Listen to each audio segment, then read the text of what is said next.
آج کی زندگی کا المیہ تنہائی. ہم سب ایک جزیرے کی مانند ہیں. آئرلینڈ ایک دوسرے کے آس پاس بھی ہیں اور ایک دوسرے سے دور بھی، ایک دوسرے سے بے خبر بھی ہیں اور ایک دوسرے سے خبردار بھی، ایک دوسرے سے اجنبی بھی ہیں اور ایک دوسرے سے واقف کار بھی. کروڑوں کی اس ہجوم میں ہم تنہا ہیں، انسانوں کی بھیڑ میں ہم تنہا ہیں، دنیا کے اس میلے میں ہم تنہا ہیں. باوجود تنہائی کے ہم اپنے آپ کو اور زیادہ تنہا کر لیتے ہیں. بھائی سے الگ ہو کے اپنے آپ کو تنہا کر لیتا ہے. خاندان سے جدا ہو جاتے ہیں. انسان کو انسان کا وجود پسند نہیں ہے، اسی لیے ہم ایک دوسرے کو ہلاک کرنے کی کوشش میں ہیں.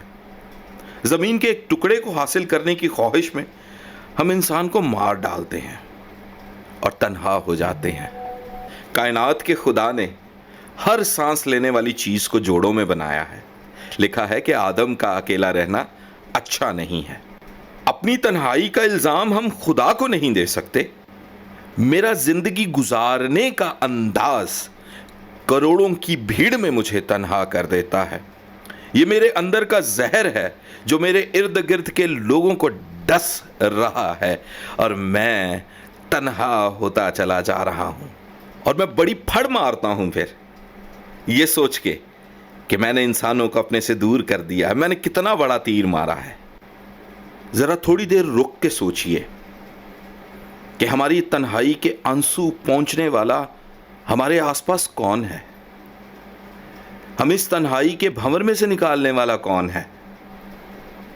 بیماری میں ہماری تمادداری کرنے والا کون ہے؟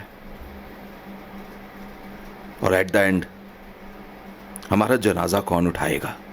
اگر میں اسی طرح سے انسانوں کو اپنے آپ سے دور کرتا رہوں گا تو کوئی نہ ہوگا مجھے سنبھالنے والا، کیونکہ انسانوں کو انسانوں کی ضرورت ہمیشہ رہتی. خدا کے قانون کے مطابق خدا تنہا کو خاندان عطا کرتا ہے.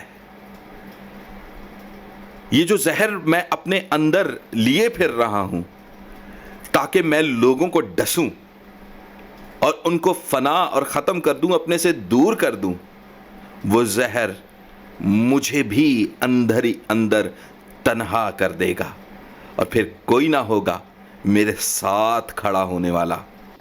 اپنے جینے کے انداز کو بدلیں، انسانوں سے محبت رکھنا سیکھیں، انسانوں کی خدمت کرنا سیکھیں، انسانوں کی قدر کرنا سیکھیں، انسانوں کی عزت کرنا سیکھیں. انہی 4 رویوں کے بعد ہی انسان کے قریب آتا ہے. اور جب انسان کے قریب آتا ہے تو پھر تنہائی کہاں؟ یقیناً آپ نے یہ جملہ ضرور سنا ہوگا کہ انسان تنہا اس دنیا میں آتا ہے اور تنہا اس دنیا میں سے چلا جاتا ہے.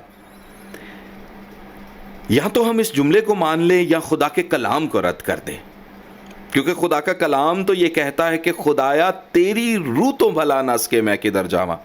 یعنی خداوند کے بندہ کو پتا ہے کہ خداوند میرے ساتھ ہے، وہ مجھے تنہا نہیں چھوڑتا، وہ مجھے اکیلا نہیں چھوڑتا. اور خدا یہ بھی چاہتا ہے کہ جب وہ مجھے تنہا نہیں چھوڑتا میں بھی تنہا نہ ہوں، اپنے رویے کی وجہ سے، اپنی گستاخیوں کی وجہ سے، اپنی غلطیوں کی وجہ سے. نوکیا کمپنی کا ایک سلوگن ہے، کنیکٹنگ پیپل. کنیکٹ ہونا سیکھیں لوگوں کے ساتھ. کتنی بھی دیر ہم سکرینز کو تکتے رہیں گے، الٹیمیٹلی تو انسان کو انسان کی ضرورت ہے. تنہائی کا علاج انسان سے کنیکٹ ہونے میں ہے، نہ کہ دور ہونے میں.